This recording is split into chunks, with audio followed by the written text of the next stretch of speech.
All right, welcome everybody to Sunday Night Live with the Dads Drinking Bourbon. We're doing this, nobody's on yet, but we are letting you guys know that we're going to have this available for you on YouTube after. You can download it, listen to it like a podcast because we're lazy and we don't have podcasting equipment yet. And when we do, it will be much better than this. But a bunch of people are joining as we're talking right now. So... Joe Bourbon's on, Beer, Bourbon, and Barbecue, Tennessee Bourbon Guy's on, Ham Jam's on. We got, everybody's joining. So thank you for all of you that are joining as we speak right now. It's 9:30 on a Sunday night. The kids are in bed. Hopefully. If they're not, we're going to hear about it after. So Zeke's been gone. We had a little bit of a break. We're getting lots of love right now, so appreciate the love, guys. So you took that hat off and you can see your head. I know. Zeke got on me because I was wearing a hat last time we did this. Nobody could see my face. So now I have the hat off just for Zeke. We had Easter break. We took Easter break off. You went away with the family. Where'd you go? Chicagoland. One shot. Somebody wants you to do a shot. All I have is well, I take that back. There is tequila somewhere in this house. I can find it later. We'll do it after the tasting. I don't shoot bourbon; it's a waste. We are just a little bit of a teaser for what we're gonna do today. We have a bunch of Orphan barrels. We don't have all of the Orphan barrels, right, Zeke? Nope, we're not that fortunate or wealthy. So we have over here. We have Gifted Horse. We have Barter House. We have Rhetoric 20, Rhetoric 22, Forged Oak. And one that Zeke wanted to kind of bring in, I.W. Harper.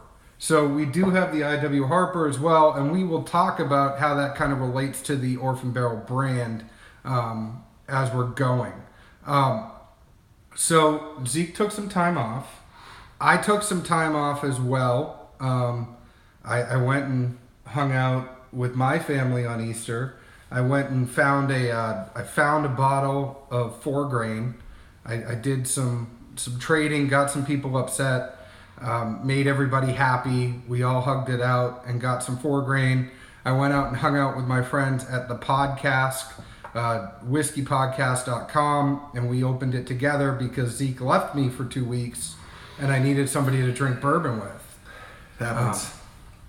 So, yes, Joe Bourbon, we would absolutely, I have not had Lost Prophet and Rhetoric 21, and that would be a welcome sample. I would be happy to trade you something for that. So, do you guys want me to talk about 4 grain for a minute, or do you just want to listen to the podcast? Because, and now's a good time to mention some of our friends too. We've been lucky enough to be guests on a few podcasts, so shout out to the Firewater Review. If you haven't listened to them, you absolutely should. Seth and Aaron are really... Oh, there's Seth. Seth and Aaron are super knowledgeable, so you should go check out us on the Firewater Review talking about Rock Hill Farms, but also just talking to Seth and Aaron and listen to them talk each week. And also go check out our friends, the podcast. And Will and the Grease are absolutely hilarious. And they talk about bourbon as well. So we have been fortunate enough to be friends with a lot of people in the bourbon community and make it onto some of the other shows. And you should go check them out. If you go to the podcast tonight at whiskeypodcast.com, you'll hear me, because Zeke left me again. You'll hear me talking about 4 grain. It happens. So I was able to find this 4 grain. Zeke, you have not had it yet. No. It's coming soon. I'm told. And I don't want... It is coming. I owe you a 4 grain. But for those... I mean, I think the way that Will and the Grease and I looked at it is a way that a lot of people need to look at it right now, because it's very high secondary. If you're looking to find it now, you're not going... Finding it in retail is really, really hard. I was able to make a trade. I was lucky enough to make a trade on something that I had bought retail and I traded somebody for 4 grain in retail that they bought retail, and it was something where you know, the nose is not going to impress you. If you go on nose alone, the podcast is on too. Hey, Will.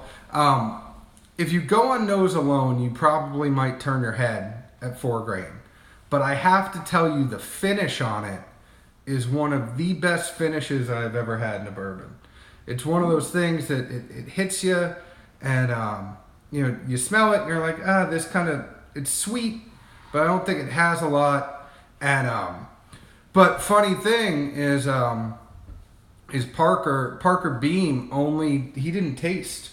By the way, just a fun thing about Parker Beam, he only picked his bourbons on smell, which is why there were some interesting ones that have come out. And yeah, Joe, I think it is a lot like seasoned wood. The nose isn't going to impress you, but the taste and the finish will really, really impress you. Are you... Silence your phone. Hey, man. Anything you want to talk about since you...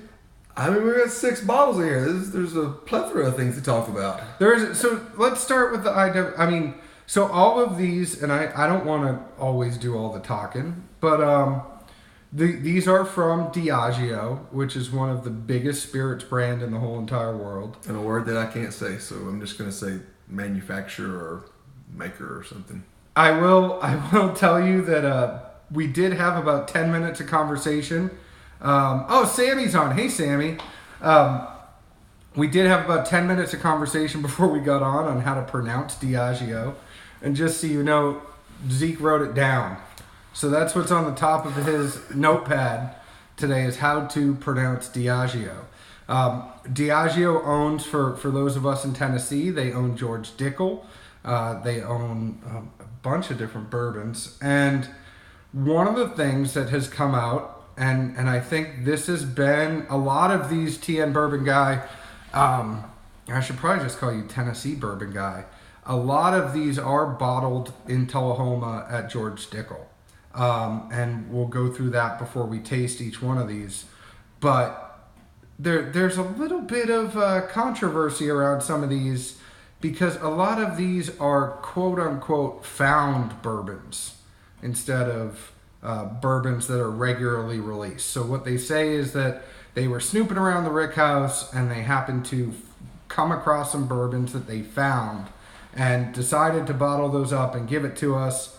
And once we have them, once we have it and once we finish it, once all the bottles are allocated and bought, there's no more.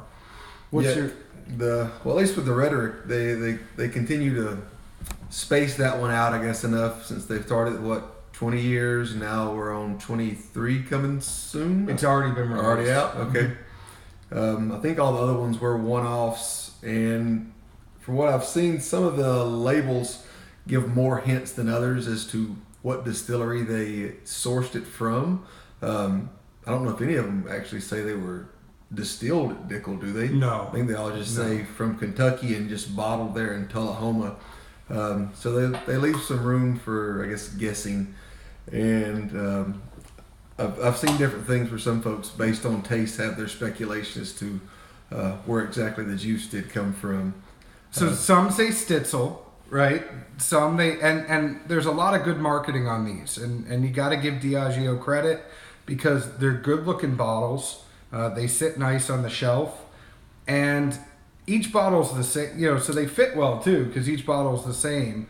But it's a sleek marketing package. A lot of them are age stated, but the one thing that a lot of people take offense to is the fact that they're sourced, but not just that they're sourced, that people actually say we found it. And it wasn't until, if you read us talking to one of the reps from Diageo that works at Dickel, that we were talking about Dickel 17, they actually had a logical story of how they quote-unquote lost it. It wasn't that they didn't know where it was. It was just mislabeled for age. And then once they finally quote-unquote fixed the glitch, they realized it was aged 17 years. Seth, thank you. I knew Seth would have some... Here we go. Here's Rhetoric. We'll show all the bottles for Sammy. There's Forged Oak. We have Rhetoric 20. I like Barterhouse is my favorite. Barterhouse is my favorite looking bottle. It's got a little fox guy on the front. And then last but not least, Gifted Horse with a horse on front. The interesting thing is most of these are bourbon with the exception of Gifted Horse, which is shown as an American whiskey, which is a good segue to what Seth just said. The only one that was distilled at Dickel was Whoop and Holler, and that is an American whiskey as well. And that was one that was pretty interesting because of how old they said Whoop and Holler is. It's 28, isn't it? It is, and 28 years for a whiskey, that's a lot. So retail, these are going to run, depending on where you find it, these are going to run anywhere from, I've seen some of them at 70. I've seen some of them at 6, Forged Oak and Gifted Horse you could probably find. I've seen from 50 to 60. I've seen the Barterhouse anywhere from 100 to 170, depending on how reputable the store is. But once you get into the other ones that we couldn't find, like Old Blowhard and Lost Prophet, and Whoop and Holler, those will get into 200 or so, right? I've seen Old Blowhard over 6. At a retail store? No, secondary. I've never seen a store, but the Old Blowhard's, I think at least the prize pig from what I've seen and read out of it a lot. It is, and it's a shame we don't have it. But a lot of these, it'll go anywhere retail. Whoop and Holler, Lost Prophet, Old Blowhard might go anywhere 200, 250, somewhere in that range. Troy, the fact that you have Barterhouse in your area, that's pretty awesome. If you listen to the episode of Bourbon Pursuit with Diageo, he outlined where most were from, including the old and new Bernheim. So yeah, you should check out Bourbon Pursuit. They have a great podcast as well. Hopefully one day we'll be lucky enough to hang out with them too. But yes, go listen to them, and these are from all different places. Yeah, I think the age is probably the biggest determining factor on the MSRP, at least, because Gifted Horse is a mix, so it doesn't have as much of a true age statement. And I saw it at 50 probably 6 months ago or more. And then the Rhetorics, they seem to go up about $10 to $15 each time the year is added on, starting originally I think around 100 and now probably 130-ish. And Sammy, I've actually seen Forged Oak in Austin. I've seen Forged Oak and maybe Gifted Horse in Austin. And that's probably the closest to you where I've seen some stuff. But yeah, Barterhouse luckily is really, really good. So let's stop talk. Let's drink while we talk. Let's go. Which one do you want to start with? You pick. Well, let's start with Forged Oak because it's here. So as we're Steve's on. Hey, Steve. So as we're going through these, we'll talk about them a little bit. We'll talk about the marketing that's behind these. But they're, a lot of people are gonna have their opinion on Diageo and Orphan Barrel. I, for one. Oh, I thought I was pouring for you for a second. No, I'm going to use one glass the entire time, John, whereas you can clean it. And I'm not cleaning it. Get rid of any contaminants, but I'm confident that this glass is going to not carry over from one to the other. I have 6 glasses because I don't want the taste to. I don't want to get, tricked. You might have some spillover. Tricked, you say? Yeah. You get much? It's very fresh. Yeah, I would say floral. It's floral and also on the Forged Oak, it's got a 15-year age statement. What's the story that Diageo says on the side? According to this, found while forging through the racks of barrels in the historic Stitzelweller Rickhouse, this Kentucky straight bourbon has had 15 years to polish its character in charred American white oak barrels. Hints of maple and vanilla bean giving way to seasoned woody notes of cocoa and young berries that lead to a long dry finish of black pepper. Quite a wordy description there. Well, it's nice that they give you the tasting notes right on the bottle. And it's one thing that they flat out bring out the name Sitzelweller as soon as they're on here, right? You know, as soon as you start reading it, people are going to look at that and go, oh, it's Stitzel. Kind of the same way Blade and Bow does it, which is pretty interesting. So we all know, right, marketing is 9/10 of bourbon besides the juice. The juice has to back it up. So what do you think? I just get the spice and then oak. Older oak, not younger. Just tell me that the damp forest taste is all I really get on the back end.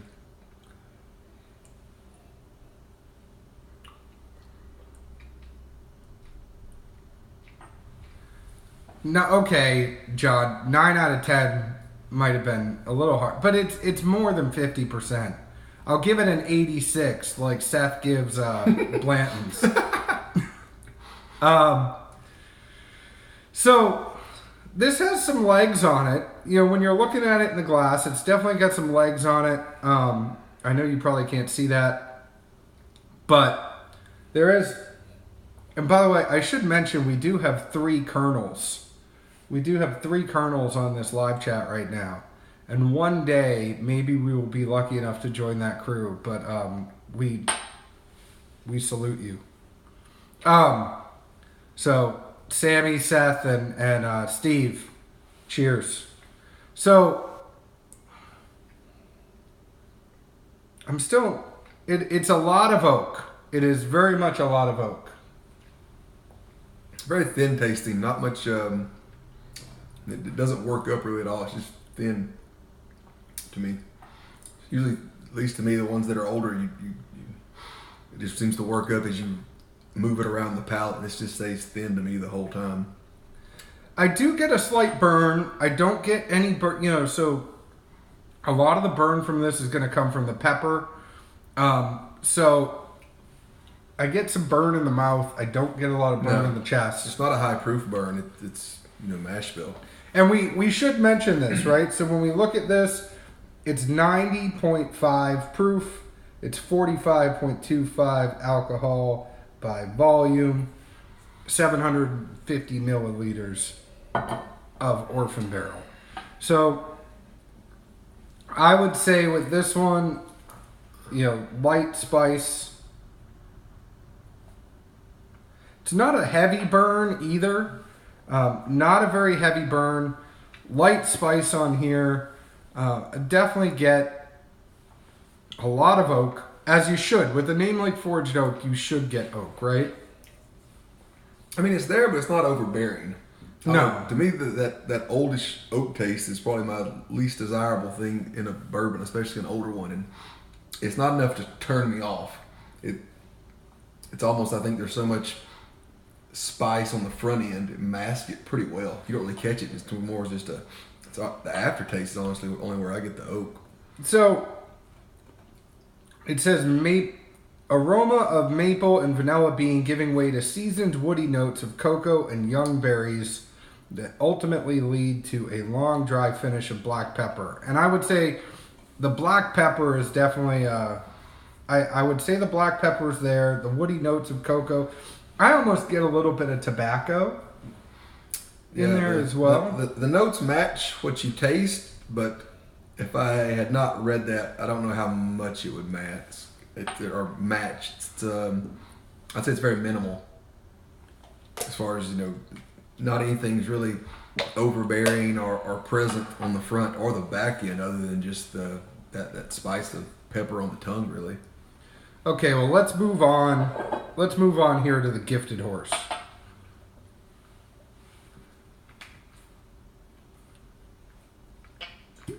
Have you ever washed that glass? John, it contains alcohol. Alcohol kills all germs. No, higher proof alcohol kills all germs. You don't know what I drink at home. What do you drink at Everclear? So, Paula needs some squirrels. That's the... Hey, Paula. Welcome. Corker. Now, it is something interesting to mention. I mean, it might not mean much, but the cork for the gifted horse is much bigger than all of the other corks for the orphan barrels. Oh, I almost broke the glass. John, for those of you who don't know, has a very good history with corks, and for some reason just seems obsessed with the popping sound, which also can lead to them breaking and falling off in the bottle. So be careful should you find yourself... It didn't break and fall off in the bottle. It just, I broke... Sometimes I don't know my own strength, and I ripped the top off of the cork. But I really don't... I get a lot more floral out of this. It's very, very floral. This one... Which this is the gifted horse. Oh yeah, tell us about the gifted horse. The story here on this one says that while they were going to bottle a 17-year-old Kentucky bourbon, they made a whopper of a mistake. A whopper? That's what it says. A whopper of a mistake, and emptied barrels of a much younger whiskey into this batch. Let's see. So it says final balance is roughly 39% 17-year-old, 61% 4-year-old corn whiskey and Indiana bourbon whiskey. So I'm not sure. I guess there's 2 extra ones that got poured in there, which kind of, I would say, discredits the original statement of a mistake. I mean, I can see pouring 1 in there, but how the hell do you pour 2? And Sammy, you're 100% right. I am just excited to try it. But I think this kind of begs the question. It is very much a bourbon. I mean, for all intents and purposes, this is a bourbon. I mean, the fact that corn whiskey was put in it, it just happened to be, we don't have the details of that corn whiskey. It's kind of one of those things where it could be 51% corn. It could be 70% corn. We just don't know. It could be 100% corn, but it could, in a sense, there could just be a technicality that kept it from being a corn, kept it as a corn whiskey instead of a bourbon. I don't taste any corn. Do you? I haven't tasted it yet. I don't get any corn out of that at all. It's good shit. Tobacco at the end. Real tobacco leathery at the end. It's very finished. Much more finished than anything else. We've only tasted one other one, but it's hotter to me, and it should be because it's 115 proof. So 57.5 ABV. This is much hotter. And it's much. I mean, to me, it's more enjoyable than the oak. Yeah. And we're gonna probably hold off on rankings until the end, but I think this one is much more enjoyable than the oak. It has a much better finish on it. It has that taste of an older whiskey, not necessarily one of those things that is it's not overpowering. No, it has the aged taste, but not, I guess, not like hung out to dry, or just overly oaked or overly just make you want to scratch your tongue oak. Like the oak in there is still fresh, I feel like. So, Sammy, with either of these, there's not a lot of heat in your chest. You don't get that Kentucky hug, but you definitely I get a lot of spice in the mouth on this one. More spice in the mouth than Forged Oak, and I thought Forged Oak had a lot of spice.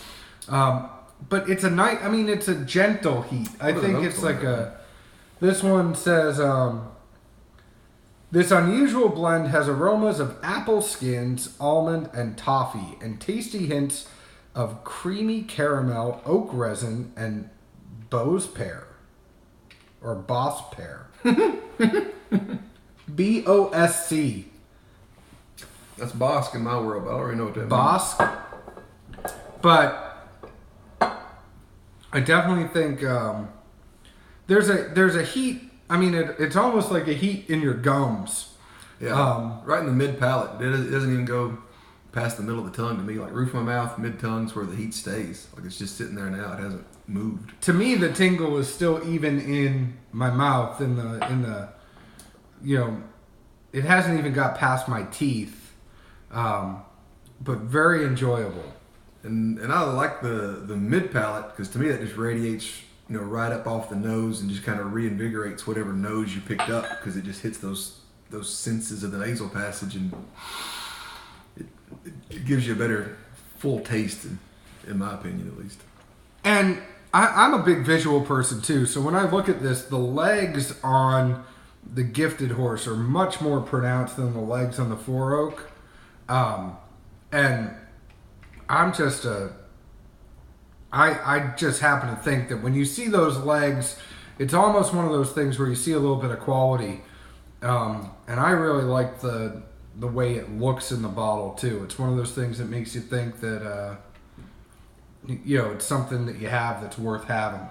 Yeah, there's definitely a lot of balance going on there. So the fact that they claim 2 extra whiskeys were dumped in there on accident, yet it yields a very balanced flavor. My senses would lead to say that somebody did some sampling and tasting ahead of time before they came up with this accidental mixture. So, Sammy, I used to drink red wine. To answer your question, so the question out there is, do we drink red wine? I used to drink red wine, and now I get a lot of headaches from anything that's not bourbon. I don't know if that is my body telling me that I should just drink bourbon or what. But I haven't been getting a lot of other drinks out there besides the brown stuff lately. But I am Italian, so I was a big red wine guy before. Yeah, I don't do wine. 2 glasses hurts the head. Besides, get a lot more bang for the buck. I mean, $40 for a bottle of wine that you consume, or 3 or 4 of in a night, or 50, 60 for a bourbon that lasts you weeks. Sorry, we're frugal. Yes, we are all about the value. So as we keep going through, we're now on, that was just Gifted Horse. We've now moved to Rhetoric 20. Now, one of the interesting things I will say about the Rhetorics that is kind of cool, and it kind of goes back to Diageo's marketing plan, is if you notice, the Rhetoric 22 is darker than the Rhetoric 20. And the reason behind that is that the older the Rhetoric gets, and they're doing a whole Rhetoric line, and they're going to keep going up in age, but the older the Rhetoric gets, the darker the actual labeling is. So palate-wise, then Sammy, when it comes to my red wine palate, I do like a lot of Malbec. I like Cab Sav. I will venture into Pinot, but a lot of times I think Malbec is a very underrated red wine and doesn't always get ordered as much as it should. But a lot of times I'll find myself drinking Cab. You? I don't drink wine. When you did? I never had that. You never have? No. I had it even like a nice restaurant, like an 8-course meal, and they brought the stuff out. And before the meal was over, I had a headache, so I don't touch it. I think at some tender age, I did drink some wine for some reason and woke up the next day and my head was hurting immensely. And my father's advice was, "You ever see me drinking wine? Goddamn, boy, don't touch it. You have a headache. Stick to the good stuff." And I was done. Well, on that note, I will say I have a strong preference towards mezcal. I enjoy that one. So, Rhetoric 20 is a purposeful illustration of how barrel maturation imparts a lasting impression on a whiskey year after year. This 20-year-old Kentucky straight bourbon whiskey begins with a smoky nose, translating into ripe apples and a rich vanilla oak taste and concludes with a full finish of dried fruits. My radio voice is off now. So, what you get on this? I get old oak. Old, too much sun oak. Now, let it be known that Zeke is not a fan of the rhetoric. Now, this one actually, the nose on this one is better for me than the other ones we've had. Because I actually feel like... How long have you had this open? I've probably had this open at least 6 months or so. Okay, because obviously I haven't made it to 22 yet, but I will tee up that 22 has been open at least 9 months now, and the last time I tried it, probably like a couple of weeks ago, just a small pull, was the first time I even told myself, this is at least decent now. To me, that's more than the air should have to be there, but that was my experience. So oh, Suze is on. Hey, how's it going? Oh man, I don't even want to drink. You don't want to drink it? So, I feel like there's more complexity on the nose than the other ones are. The other two were very floral. By complex, do you mean old oak? I mean, that's all I smell. I mean, granted, I'm not a fan, but it punches me right in the face. Yeah, I agree. It smells dirty. Especially what's, I guess, laughable to me is all the other ones, at least for what we know, were a one and done release, yet they're stringing this rhetoric out over 3 to 4 to 5 years. I think 24 or 5 supposedly is that. 25. How long they plan to go with it. So, but for that releases. to be the least desirable, I guess I would tee up again. Did they randomly find this, or did it just sit there forever and somebody's trying to make money off something that they thought otherwise they were just kind of dumping the river? Well, the interesting thing about this, too, is that for those of you that don't know, my friends from the podcast were able to find out from the Diageo rep at Whiskey Warmer that the Orphan barrel is actually being, it's in a climate-controlled rickhouse. So when they say they're aging it, they're not necessarily aging it out in the elements and it's not getting hit with everything. They're very much controlling how that aging is going for the later whiskeys. Seth, good point, Seth. Everything is pretty much found at Heaven Hill, isn't it? So, not a fan. I mean, what are you getting besides oak on this one? Old burnt oak. I get some tobacco and a little spice, but I don't know. I mean, it's not my cup of tea. To me, it reminds me of the Rebel Yell 10 still. Some folks love it, to each their own, and that's what makes us all drinkers, but I'm just not a fan. So, Sammy, are you still on? Because this one, the burn hits my throat. Very much just hits the back of my throat on this one. It's almost like I'm not getting anything as it's passing in the front of my mouth. And I get a little bit of burn and a little bit of that oak. And I mean, it's super thin. I mean, what is this, 90 proof, I think? Let's see. Yeah, 90 proof. Definitely feels like a 90 proof. But at 20 years, to me, that's entirely too thin to really be, I guess, what you'd expect of anything with that much time in the oak. So other than having the oak. For beer, bourbon, and barbecue, an Orphan barrel.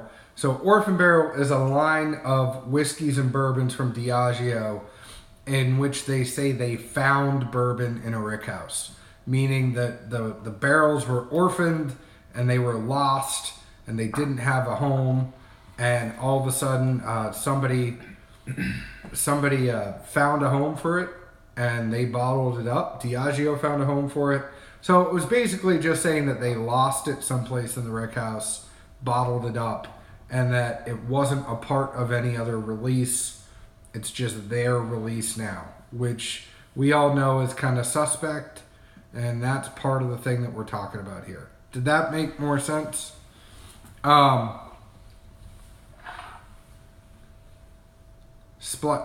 Suze, are you saying splash it with water? For a 90 proof?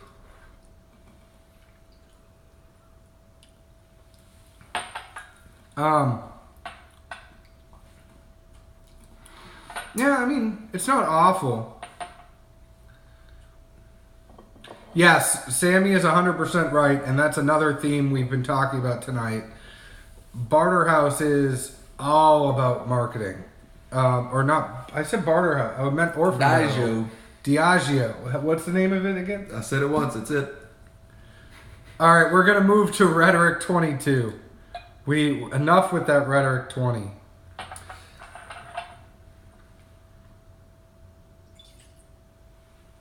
Do you want more? No. Dear God, no. I tried to just pour you a little bit of rhetoric. Trust me, if I ever see anyone that mentions in search of the sample Rhetoric 22, I respond and say, just send me something. I don't mind. Everybody reach out to Zeke. He will send you samples of Rhetoric 22 if you haven't had it. I did get it at retail for $125, whatever that equates to per ounce. I'll go evens. So the interesting thing about the 22 for me, opposed to the 20, is that it is much lighter on the nose than the 20 is. I'm telling you, it just got there, like 9 months later. Honest to God. So it is important to remember, too, that Zeke, we're skewed, and we are admittedly skewed, because Zeke's had this bottle open for 9 months. Close to. So I know you got your 22 before I got my 22. We try to go halvesies. I brought 3, he brought 3. That way we're all kind of even. What are you getting on anything? So now this has been open for a while, but it's much more floral to me, like I said, than the 20. That would be the only hint of anything I get.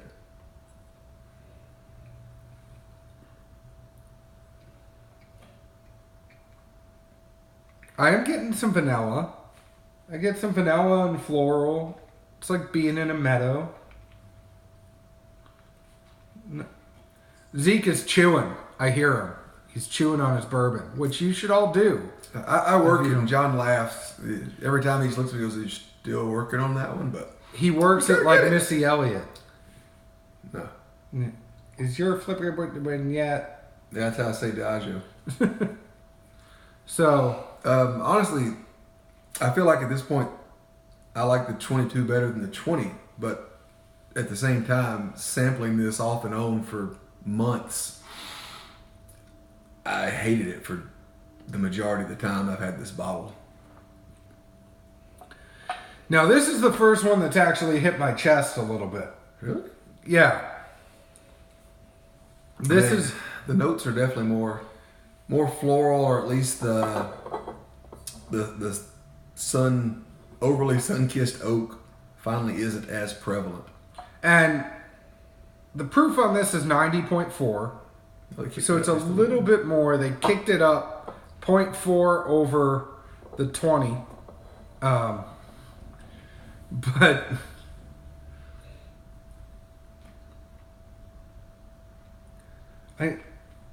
I like it more than the 20. I'm getting a little bit of burn in the chest. I definitely get a lot of oak. I mean, I think the Rhetoric and a lot of the Orphan barrels are very oaky. Yeah.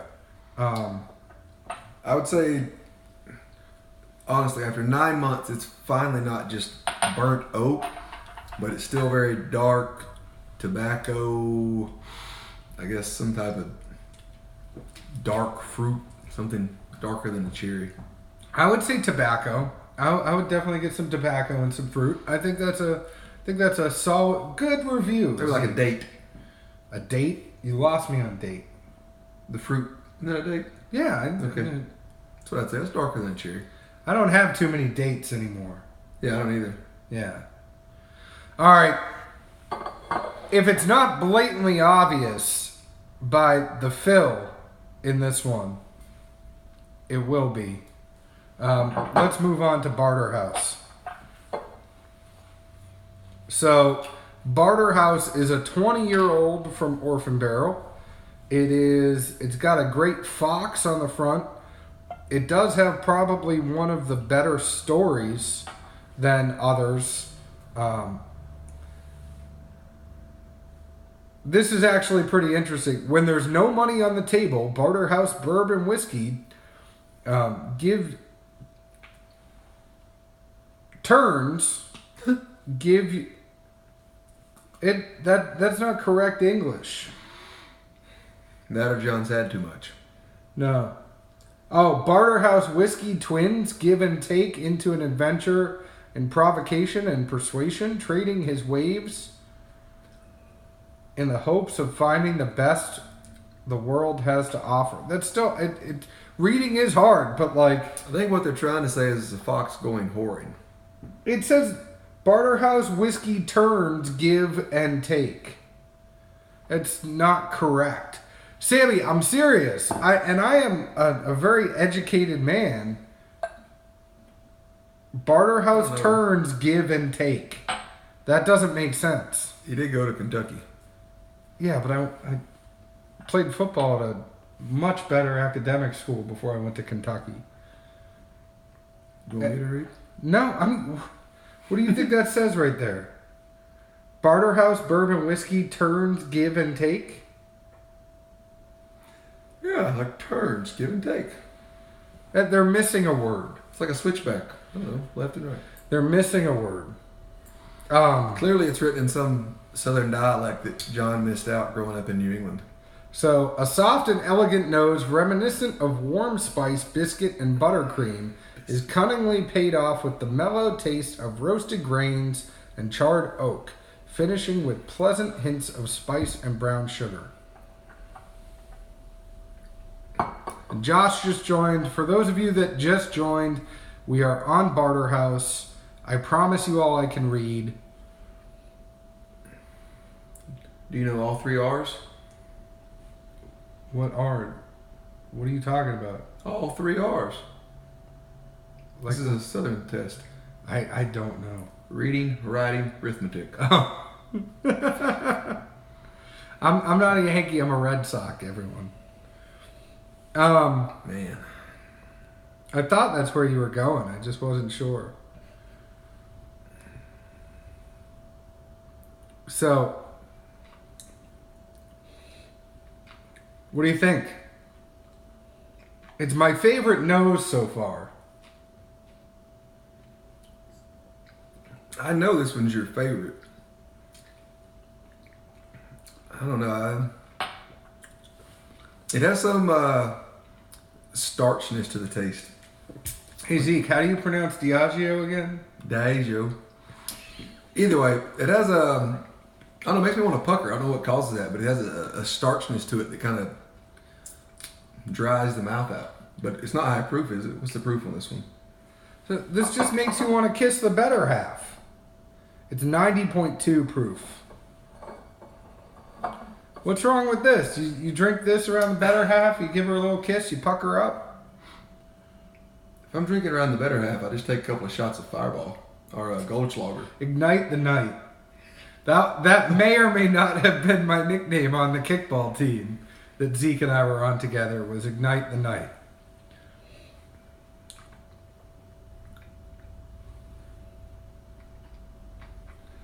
We don't drink Fireball, Sammy, don't worry. Anymore. So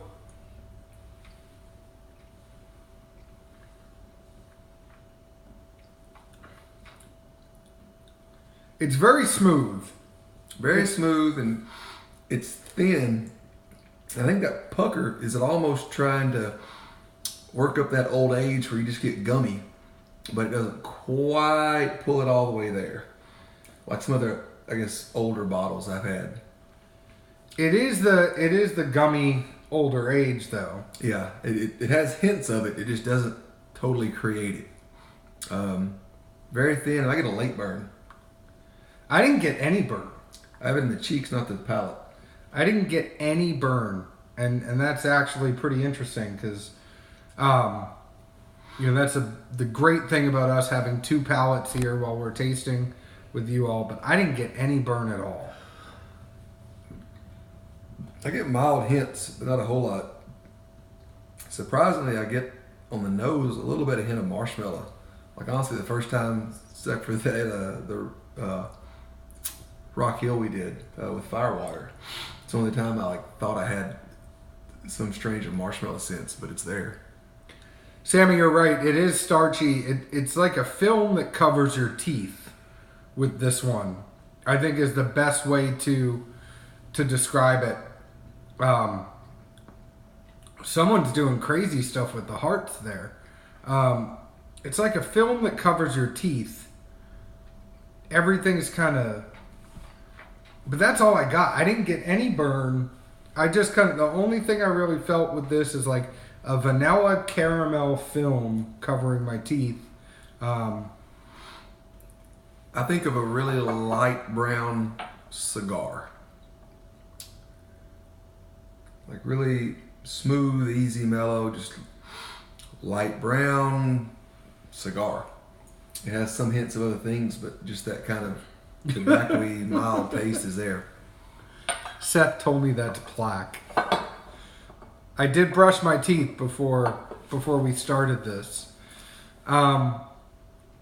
So you brought the I.W. Harper, but before we get there, right? Let's just talk about these 5. Now these 5 right now missing, taking Rhetoric 21 out of the play because we didn't have it. These are probably the most accessible Orphan barrels that somebody could get. Once you start getting into Lost Prophet, Old Blowhard, Whoop and Holler, those are going to be the harder Orphan barrels to get. So these are pretty much the ones that any dad's drinking bourbon are probably going to be able to go find if you hunt.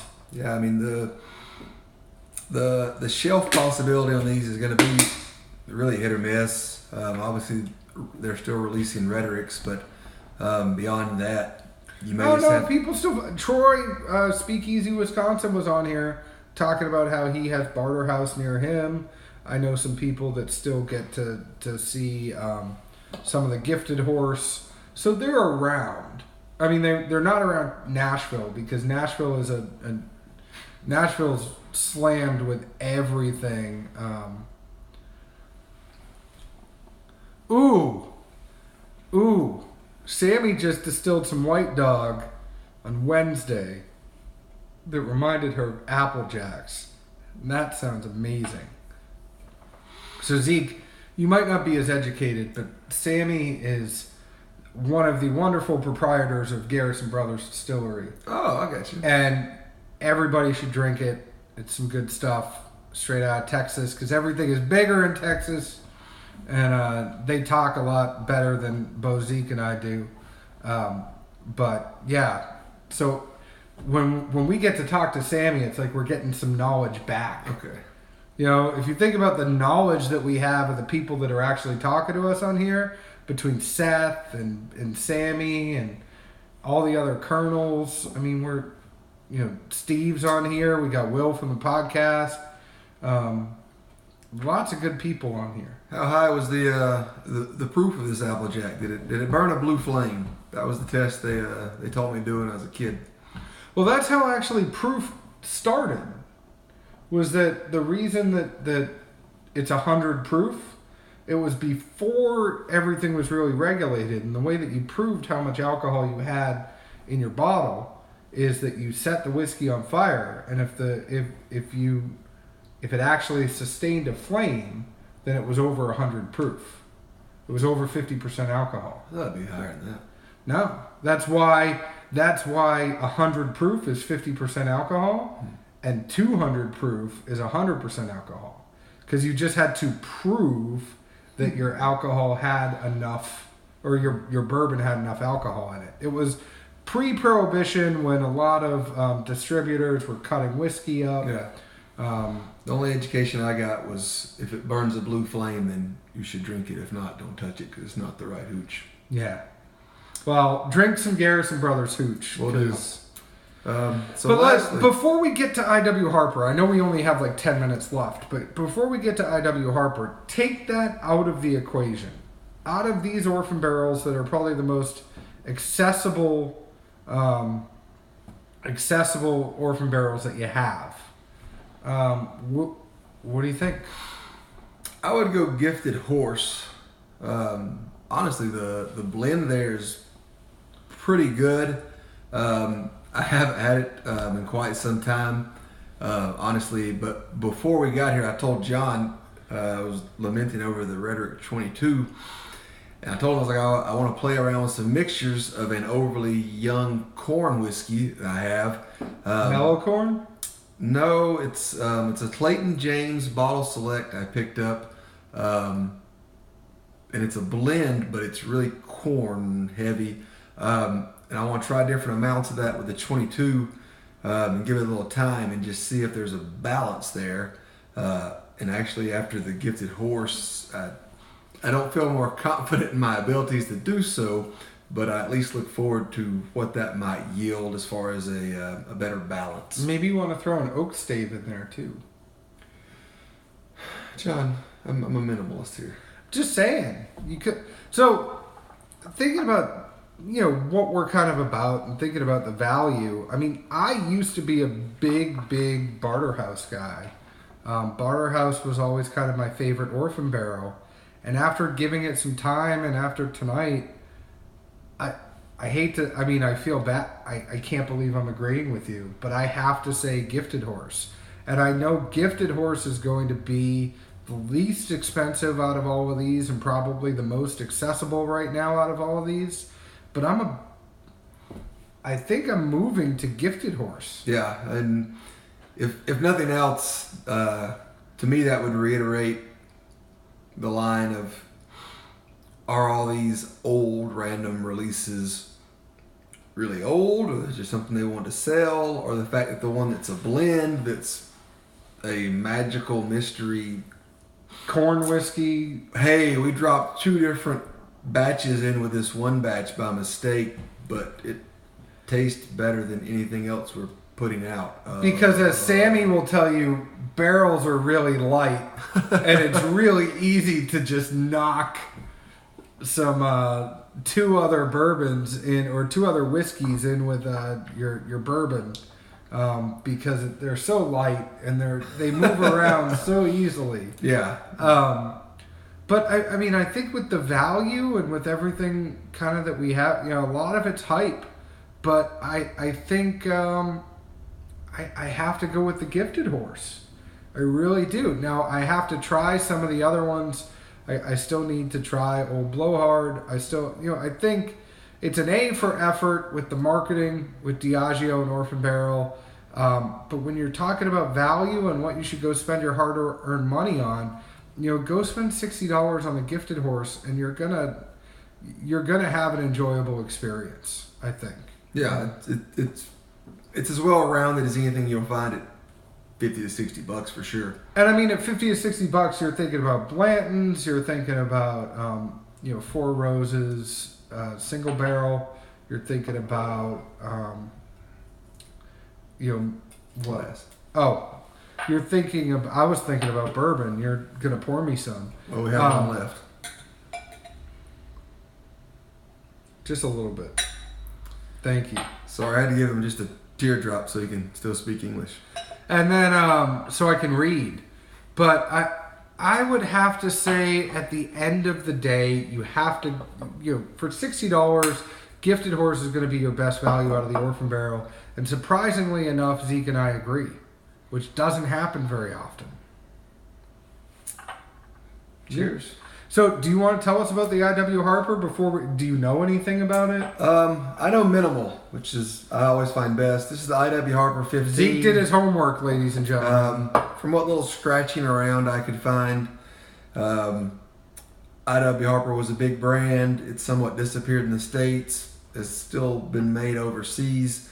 I guess they're working to bring it back because the initial launch was an I.W. Harper 15 year, hence what we have.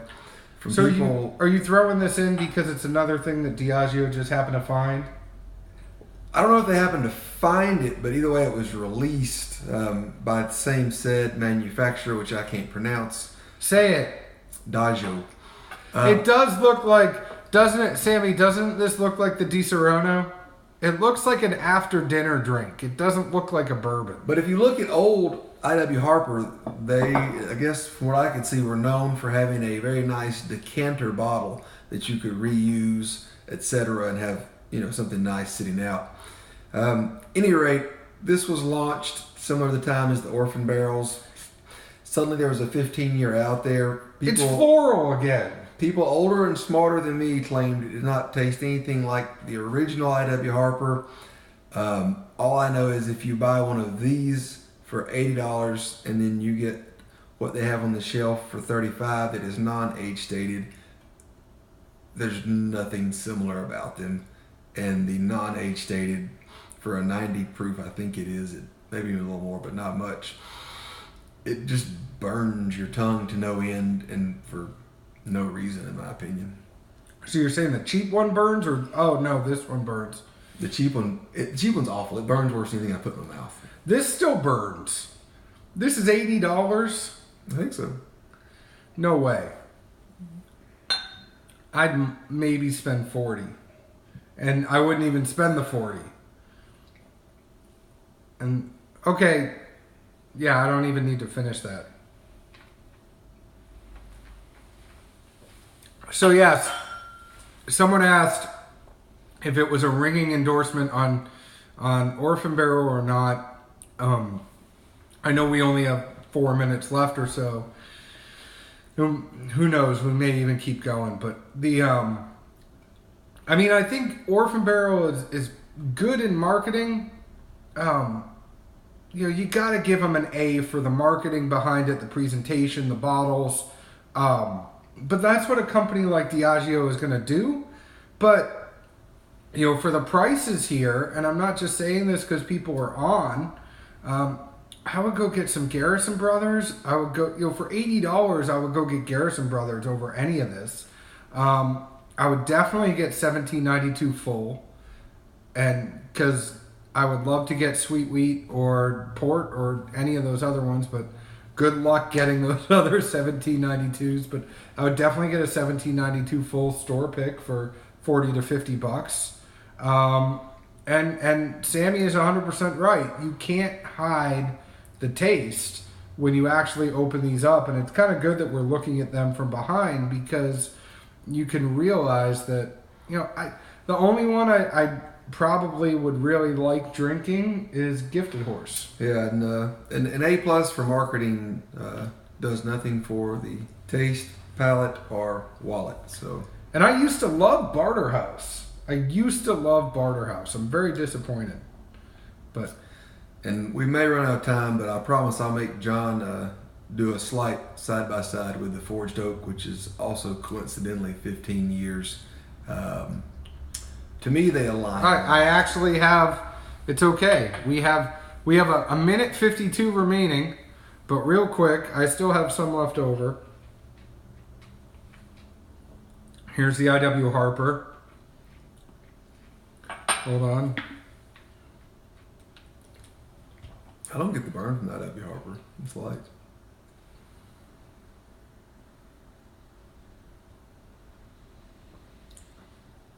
I like the Forged Oak better. See much difference, honestly? I haven't been able to place one. I have a little bit more burn with the Forged Oak on my tongue. Yeah. But I like the Forged Oak better. There's more complexity. I get more of an experience with the taste. Yeah, Suze, I'm sorry you wasted a Christmas present on that stuff. So, for the dads out there, for the moms out there, for the no dads or moms, just the people out there, there's so much other stuff I would spend my money on rather than this Orphan Barrel stuff. Yeah, I mean, they're orphans and randoms. Stick to consistency. That's why they're known as being what they are. But as always, we enjoy spending time with you. Find us at Dad's Drinking Bourbon on Instagram that you're already on. We're also on Facebook /Dad's Drinking Bourbon, Twitter at Dad's Drinking Bourbon, and you can find me at _Suburban_Dad at Instagram. Anything you want to say? Cheers. Thanks for being here. Thanks, guys. Have a good one. See you next week. Hey, I can't end it.